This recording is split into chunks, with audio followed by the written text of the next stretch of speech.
Hello friends, welcome back to my channel. Today we are going to discuss list of mandatory accounting standards. Accounting standards के बारे में हम बात करेंगे जो कि मैंडेटरी के बारे में भी और नॉन मैंडेटरी के बारे में भी हम बात करेंगे. तो पहला है मैंडेटरी अकाउंटिंग स्टैंडर्ड्स. ये कौन कौन से हैं जो मैंडेटरी स्टैंडर्ड्स हैं और वो क्या रोल प्ले करते हैं कंपनी में. तो सबसे फर्स्ट AS है अकाउंटिंग स्टैंडर्ड 1. AS 1 ये है policies related to accounting disclosure. Accounting disclosure से रिलेटेड पॉलिसीज इसके अंदर आती हैं. ये AS क्या कहता है, this standard deals with the disclosure of significant accounting policies which are follow in preparing and presenting financial statements. ये उन इम्पॉर्टेंट अकाउंटिंग पॉलिसीज में डील करता है जो ज़रूरी होती हैं फाइनेंशियल स्टेटमेंट्स को प्रिपेयर करने में और प्रेजेंट करने में. सो ये होता है अकाउंटिंग स्टैंडर्ड फर्स्ट. नेक्स्ट है AS 2. ये डील करता है वैल्यूएशन ऑफ इन्वेंट्रीज से. AS 2 रिलेटेड है वैल्यूएशन ऑफ इन्वेंट्रीज, स्टॉक के वैल्यूएशन से.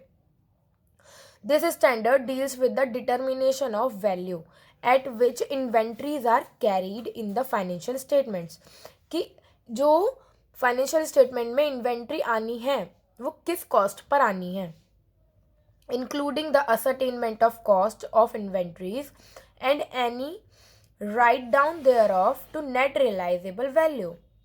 सो ये नेट रियलाइजेबल वैल्यू मतलब किस कॉस्ट पे या नेट रियलाइजेबल वैल्यू किस चीज़ पे इन्वेंट्री को हम फाइनेंशियल स्टेटमेंट्स में लिखेंगे, ये बताता है वैल्यूएशन ऑफ इन्वेंट्री का जो AS 2 है. नेक्स्ट है कैश फ्लो स्टेटमेंट्स. AS 3 है कैश फ्लो स्टेटमेंट्स. ये क्या होता है, this standards deal with the historical changes in the cash and cash equipments.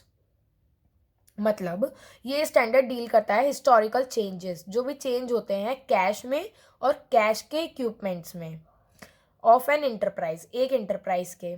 This is done by preparing a financial popularly called cash flow statement. वो कैसे पता चलता है, जो हिस्टोरिकल चेंजेस पता चलते हैं वो किससे पता चलते हैं, मतलब प्रीवियस ईयर का लिखते हैं फिर हम करंट ईयर का लिखते हैं. वो हम कैश फ्लो स्टेटमेंट का जब न्यूमेरिकल करेंगे तो हमें समझ आ जाएगा. तो कैश फ्लो स्टेटमेंट में कैश और कैश इक्विपमेंट में जो चेंजेस हो रहे हैं उनके बारे में पता लगता है. ये कैसे पता लगता है, कैश फ्लो स्टेटमेंट बनाकर. दिस स्टेटमेंट क्लासिफाइज कैश का जो फ्लो है, कैश के फ्लो को ही क्लासीफाई करता है during the period from operating, investing and financing activities. Operating मतलब जब हमने ऑपरेट करा तब की एक्टिविटीज़, उसमें क्या क्या हमने इन्वेस्ट करा वो एक्टिविटीज़, एंड फाइनेंसिंग एक्टिविटीज़ को लेता है ये अपने स्टेटमेंट को बनाने में. नेक्स्ट AS है AS 4 contingencies and events occurring after balance sheet date. Contingencies मतलब आकस्मिकताएं और इवेंट्स यानी कि घटनाएं. So this standards deal with the treatment of contingencies and events occurring after balance sheet date.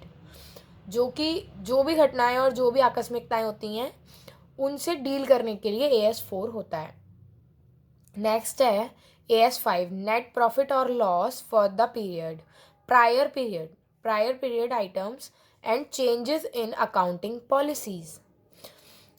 This standard should be applied by an enterprise in presenting profit and loss.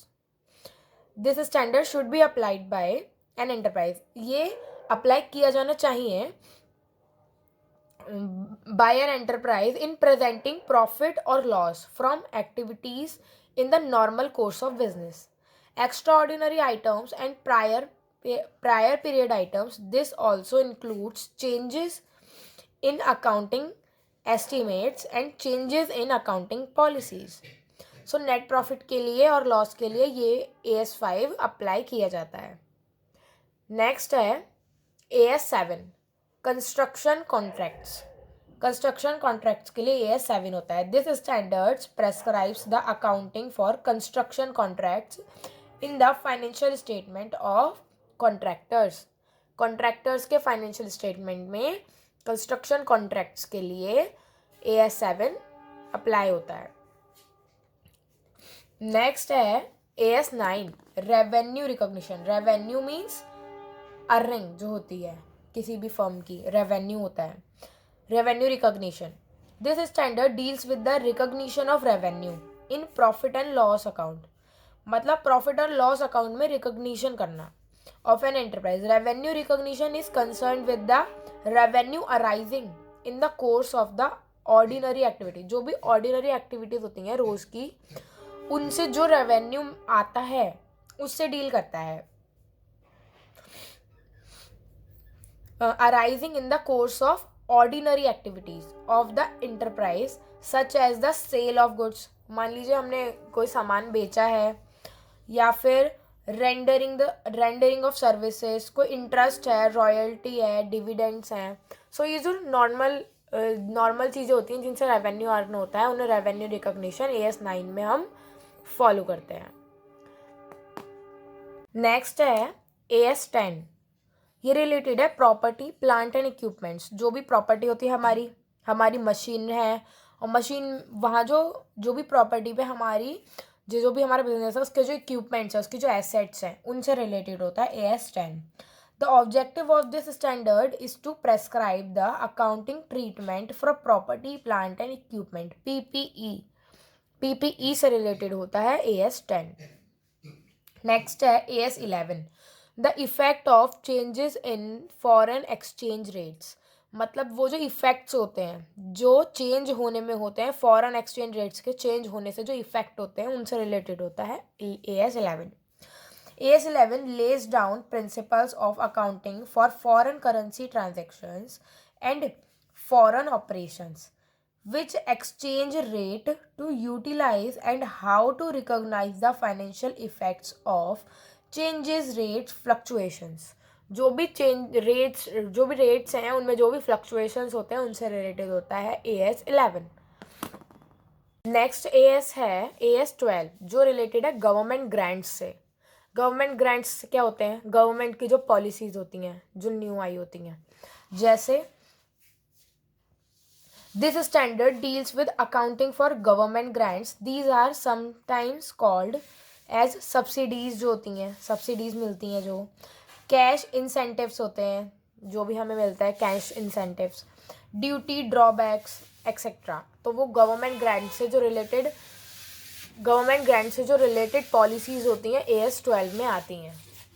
Next AS है AS13, accounting for investments. अगर हमने कहीं पे भी invest किया है, company ने, individual का नहीं लेते हैं हम, कंपनी के पॉइंट ऑफ व्यू से देखते हैं.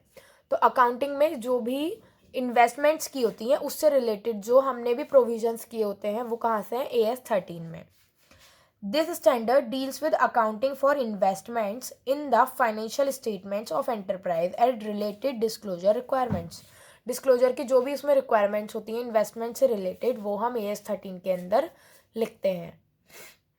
नेक्स्ट है AS14, accounting for amalgamation. Amalgamation तो जानते ही हैं क्या होता है. This standard deals with accounting for amalgamations and the treatment of any resultant goodwill or reserves. कोई भी गुडविल से रिलेटेड, कोई भी रिजर्व से रिलेटेड अगर कोई प्रोविजन होता है, तो हम AS14 में उसको लिखते हैं. नेक्स्ट है AS15. AS15 मतलब एम्प्लॉय बेनिफिट. एम्प्लॉयज़ का जो बेनिफिट होता है AS15 में हम, मतलब ये प्रोविज़न करने होते हैं हमें AS15 में. The objective of this standard is to prescribe the accounting treatment and disclosure for employee benefits in the books of an employer, except the employee share based payments. It does not deal with accounting and reporting by employee benefit plans.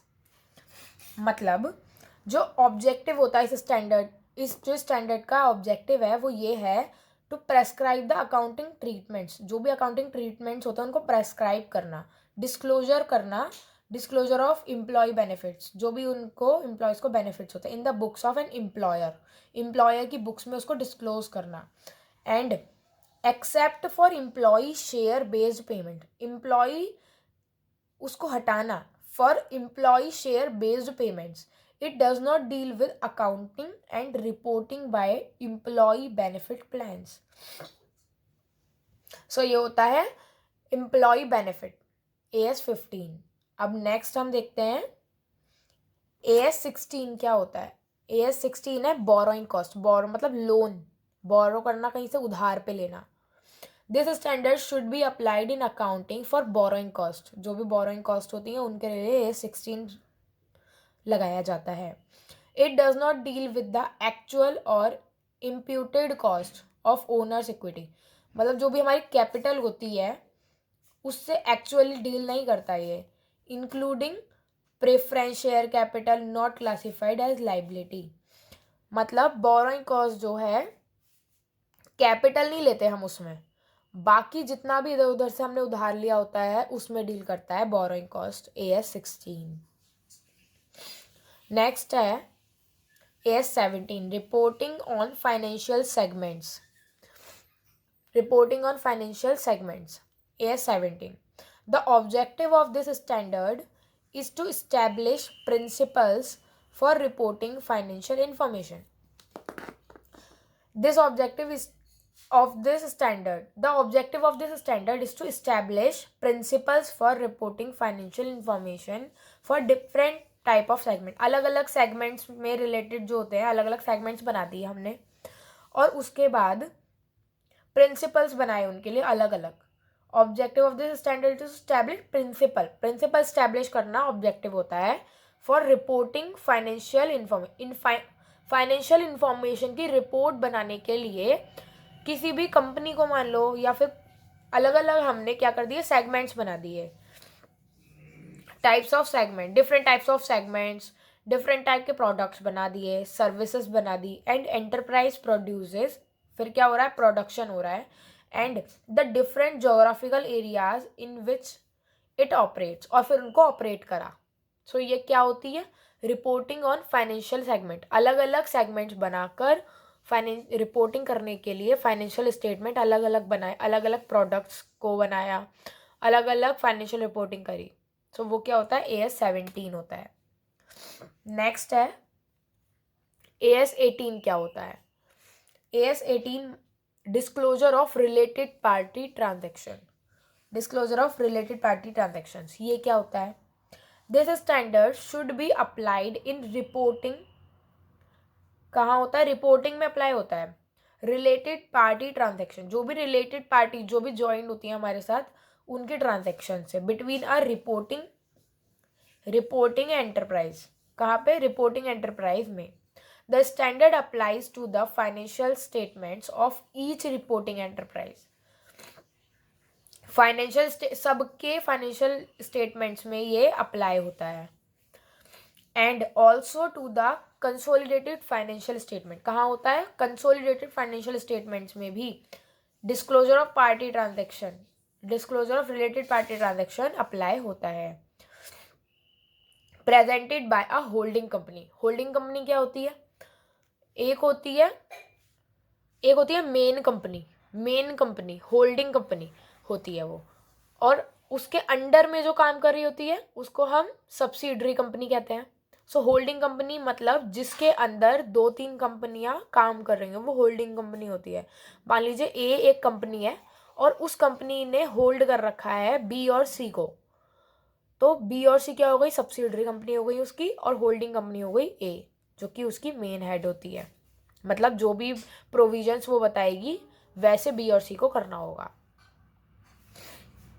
अब next देखते हैं AS19 क्या होता है। Next है AS19 क्या होता है? Accounting policies and disclosure on lease transaction. Lease transaction की जो भी पॉलिसीज और डिस्क्लोजर होते हैं उससे रिलेटेड होता है AS19। ये क्या होता है? The objective of this standard is to prescribe the appropriate accounting policy. क्या करना? एप्रोप्रिएट, जो बिल्कुल सटीक अकाउंटिंग पॉलिसी हो उसको प्रेस्क्राइब करना। And disclosures in relation to finance leases and operating leases. क्या? फाइनेंस लीजेस, जो भी पैसे से रिलेटेड लीजेस होती हैं, एंड ऑपरेटिंग लीजेस, उनसे रिलेटेड क्या होता है? Accounting policy and disclosure on lease transaction AS19 होता है। जो भी लीज पर हमने सामान लिया होता है उससे रिलेटेड जो भी हमने स्टेटमेंट बनाया है, कोई भी ट्रांजैक्शन करी है, कोई भी पॉलिसी बनाई है, कुछ भी डिस्क्लोजर किया है, तो क्या होगा? AS19 उसके अंडर वो चीज़ आती है। AS20 अर्निंग पर शेयर पे हमने क्या अर्निंग की है, अर्निंग्स पर शेयर कहाँ होती है, AS20 में आती हैं। ये क्या होता है, AS20 prescribes principle for the determination and presentation of earning per share. जो अर्निंग पर शेयर है उसका डिटर्मिनेशन और उसकी जो प्रेजेंटेशन होती है वो AS20 देखता है, AS20 के अंदर आती है, means which will improve the comparison of performance among different enterprises। क्या होता है, इससे कंपैरिजन हो सकता है अर्निंग पर शेयर, हमने इस ईयर इतनी अर्निंग करी, सेकेंड ईयर इतनी अर्निंग करी, सो कंपैरिजन करने में आसानी रहती है।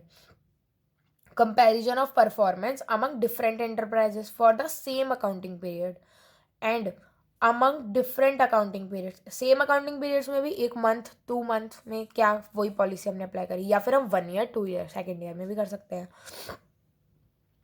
सेम एंटरप्राइज के अंदर। तो ये होता है अर्निंग पर शेयर। नेक्स्ट है AS21।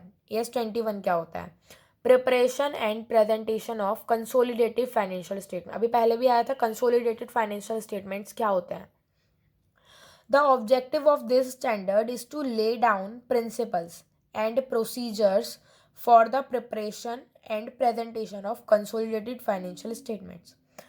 क्या करना, उनकी प्रेजेंटेशन करना, उनका जो प्रोसीजर होता है वो बताना, उसमें क्या प्रिंसिपल्स लग रहे हैं वो बताना।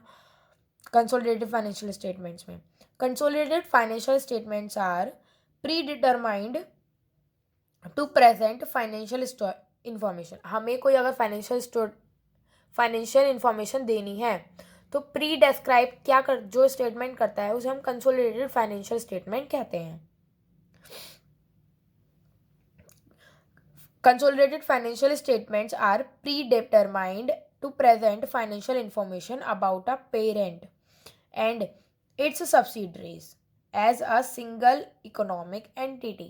कोई एक ही इकोनॉमिक एंटिटी है, उसमें हमने कोई प्री डिस्क्राइब करने के लिए हमने कोई स्टेटमेंट बनाया तो वो उस कंपनी का कंसोलिडेटेड फाइनेंशियल स्टेटमेंट कहलाता है। सो ये किसके अंदर आता है, AS21 के अंदर, जो है preparation of and presentation of consolidated financial statements. अब नेक्स्ट देखते हैं फ्रेंड्स AS22। नेक्स्ट है AS22 accounting for taxes on income. Income पे जो टैक्सेस लगते हैं उसकी अकाउंटिंग से रिलेटेड है ये AS22। The objective of this standard is to prescribe the accounting treatment of taxes on income.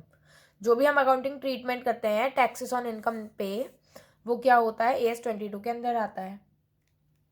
Since the taxable income may be significantly different from the income displayed in financial statements due to many reasons posing problems in matching of taxes against revenue for a period। सो ये होता है accounting for taxes on income. Next क्या है AS23 accounting for investments in associates.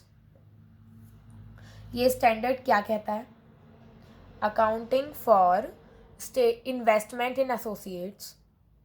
This standard should be applied in accounting for investment in associates। This standard should be applied in accounting for investments in associates in preparation of and preparation से related है ये भी और presentation से related है of consolidated financial statements CFS by an investor। जो जिनने भी इन्वेस्ट करा है उसके लिए जो भी फाइनेंशियल स्टेटमेंट बनाए हमने प्री डिटरमाइन करे हैं, कंसोलिडेटेड फाइनेंशियल स्टेटमेंट कहलाते हैं वो, उनको प्रेजेंट करना और उनको प्रिपेयर करना, प्रिपेयर करेंगे फिर प्रेजेंट करेंगे। सो वो क्या होता है, accounting for investment in associates. Next क्या है, discontinuing operations AS24। Discontinuing operations नाम से पता चल रहा है, discontinuing operations. The objective of AS24 is to establish principles for reporting information about discontinuing operations. Information देना डिसकंटिन्यूइंग ऑपरेशंस के बारे में। This helps the users to financial statements this helps the users of financial statements to make an estimate of an enterprise cash flow. मतलब cash flow का हम क्या कर सकते हैं, एक अंदाज़ा लगा सकते हैं कि कितना रहेगा, एस्टिमेट कर सकते हैं, अर्निंग जनरेटिंग कैपेसिटी देख सकते हैं, फाइनेंशियल पोजीशन देख सकते हैं हम अलग अलग सेग्रीगेशंस में, अबाउट डिसकंटिन्यूइंग ऑपरेशन के बारे में, and continuing operations. This accounting standard applied to all discontinuing operation of an enterprise. कौन सा डील करता है? AS24. नेक्स्ट है AS25 इंटरिम फाइनेंशियल रिपोर्टिंग. ये स्टैंडर्ड क्या कहता है? This standard applies if an entity is required or elect to publish an interim financial report. Interim financial report की अगर रिक्वायरमेंट है तो वो क्या कहलाती है? ये स्टैंडर्ड वहाँ पे काम आता है. The prime objective of this standard is to prescribe the minimum content of an interim financial report. क्या कम से कम कंटेंट में वो आपको क्या कर देगा? रिपोर्टिंग कर देगा कम से कम कंटेंट में. सो ये क्या होता है? Interim financial reporting. मतलब शॉर्ट में ऐसी रिपोर्टिंग करना जिससे कि कंपनी की पूरी फाइनेंशियल पोजीशन का पता चल जाए, उसके सारे स्टेटमेंट्स प्रिपेयर हो जाए. सो नेक्स्ट AS है AS26. ये रिलेटेड है इंटेंजिबल एसेट्स से. इंटेंजिबल एसेट्स क्या होती हैं friends? Intangible assets fixed assets का ही पार्ट होती हैं. इंटेंजिबल एसेट्स मीन्स जिनको हम देख या छू नहीं सकते, वो एसेट्स जिन्हें हम देख या छू नहीं सकते.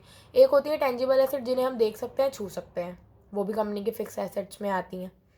और ये होती हैं इंटेंजिबल एसेट्स, ये भी फिक्स एसेट्स में आती हैं. जैसे गुडविल है, कॉपीराइट है, ट्रेडमार्क है, ये इंटेंजिबल फिक्स एसेट्स होती हैं. AS26 prescribe the accounting treatment for intangible assets. Intangible assets refer to non monetary assets. इन्हें हम क्या कहते हैं? Non monetary. मनी के टर्म्स में हम इन्हें नहीं लेते हैं. क्या क्या होती हैं? गुड्स, मतलब अगर हम कोई सर्विस है, मतलब गुडविल है, कॉपीराइट है, ट्रेडमार्क है, सो वो क्या होती है? इंटेंजिबल एसेट्स होती हैं. नेक्स्ट है AS27 joint ventures reporting to interest in financial statements. AS27 होता है. The objective of AS27 is to set out the principles and procedures for accounting for interest in joint venture. Accounting के लिए joint venture में जो interest लगाया जाता है उसकी अकाउंटिंग के लिए क्या होता है? AS27 होता है. एंड रिपोर्टिंग वेंचर एसेट्स, क्या जो भी एसेट्स होती हैं, उसकी लाइबिलिटीज होती हैं, उसकी रिपोर्टिंग के लिए AS27 होता है. उसकी इनकम, उसकी एक्सपेंसेस, उनके लिए AS27 होता है. Financial statements of a venture and investor, जो भी इन्वेस्टर है, जो भी हमारा वो है वेंचर है, उससे रिलेटेड उसकी जितनी भी इनकम, उनके एक्सपेंसेस हैं, उससे रिलेटेड जो भी रिपोर्टिंग करनी होती है, तो वो AS27 के अंडर आती है. नेक्स्ट है AS28. AS28 क्या कहता है? AS28 है impairment of assets. AS28 deals with the impairment of assets. The carrying amount of the assets, जो हमने कैरी करने में उसको अमाउंट लगाई है एसेट को, should not be more than the recoverable amount of the asset. जो उससे हमें रिकवर हो रही है अमाउंट, उससे ज़्यादा नहीं होनी चाहिए.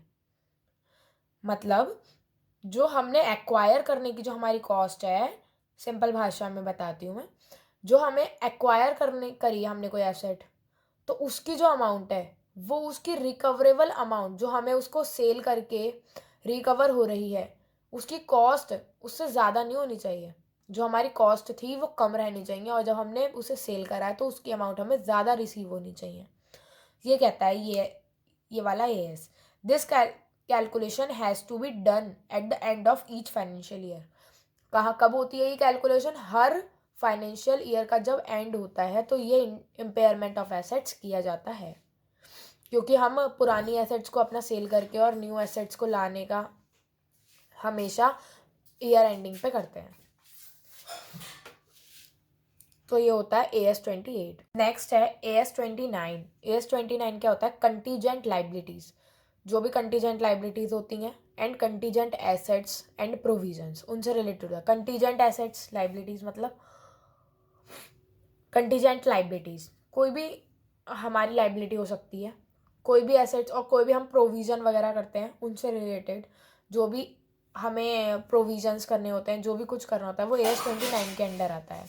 The objective of this standard is to ensure that appropriate recognition criteria and measurement basis are applied to provisions and contingent liabilities, and that sufficient information is disclosed in the notes to the financial statements to enable users to understand their nature, timing, amount.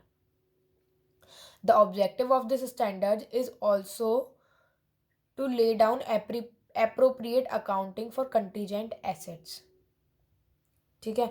और ये कब आया था? AS 2003 में आया था ये AS, कि हमें जो भी कंटीजेंट लाइबिलिटीज़ होती हैं अचानक से हो जाती हैं, या फिर कंटीजेंट मतलब आकस्मिक अचानक से जो भी हो जाती हैं, और कंटीजेंट कोई भी एसेट होती है, कोई भी हमें एकदम से प्रोविज़न बनाना पड़ा, उससे रिलेटेड जो भी हम अकाउंटिंग करेंगे तो AS 29 के अंडर आती है. और ये AS 29 आया था 2003 में. सो ये होते हैं अकाउंटिंग स्टैंडर्ड्स जो मैंडेटरी होते हैं. नेक्स्ट है list of non mandatory accounting standards. मतलब जो मैंडेटरी थे वो मैंने आपको अच्छे से समझा दिए हैं डिटेल के साथ. अब ये कुछ नॉन मैंडेटरी अकाउंटिंग स्टैंडर्ड्स हैं जो सिर्फ पता होना चाहिए अपनी इंफॉर्मेशन के लिए, वरना ज़्यादा ज़रूरी ये नहीं होते हैं. ICAI announced withdrawing the following accounting standard. ICAI ने ये इशू करे हैं. AS 30 होता है financial instruments recognition and measurement. ये आप पढ़ लीजिएगा.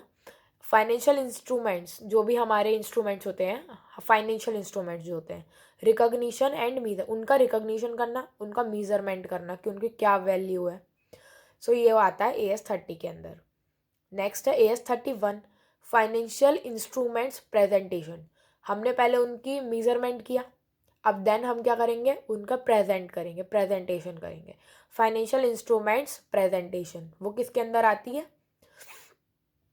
AS 31 के अंदर. मतलब जो भी फाइनेंशियल इंस्ट्रूमेंट्स होते हैं उनकी प्रेजेंटेशन. अब नेक्स्ट है AS 32 फाइनेंशियल इंस्ट्रूमेंट डिस्क्लोजर. पहले हमने रिकॉग्नाइज करा, उसको मेजरमेंट करा, उसके बाद उसको प्रेजेंट करा एंड देन उनको डिस्क्लोज कर दिया. डिस्क्लोज करने के लिए तो ये AS डिस्क्लोज जो करते हैं हम नॉन मैंडेटरी अकाउंटिंग स्टैंडर्ड्स को, वो आता है AS 32 में, फाइनेंशियल इंस्ट्रूमेंट्स डिस्क्लोजर्स. सो ये थे फ्रेंड्स कुछ मैंडेटरी और नॉन मैंडेटरी अकाउंटिंग स्टैंडर्ड्स. ये अकाउंटिंग स्टैंडर्ड्स कंप्लीट हो गए हैं. आप इसका स्क्रीनशॉट भी ले सकते हैं अगर आपको लर्न करने हैं तो. ये बहुत इंपॉर्टेंट होते हैं और सबको पता भी होने चाहिए अकाउंट्स स्टूडेंट्स को. स्टूडेंट्स BCom BBA या CA करने वाले हैं तो उनको ये पता होना चाहिए. फाउंडेशन में ये काम आते हैं, मतलब ये एग्ज़ाम में आते हैं. और अगर आपको मेरी वीडियो अच्छी लगी हो तो लाइक शेयर एंड सब्सक्राइब कर दीजिएगा मेरे चैनल को, और आप इनको सही से पढ़ लीजिएगा. और अगर आपको ये समझ नहीं आए कोई भी अगर, तो आप मुझे कमेंट करके बता सकते हैं. मैं पूरी कोशिश करूँगी कि मैं आपको सही से समझा पाऊँ. और थैंक यू फ्रेंड्स.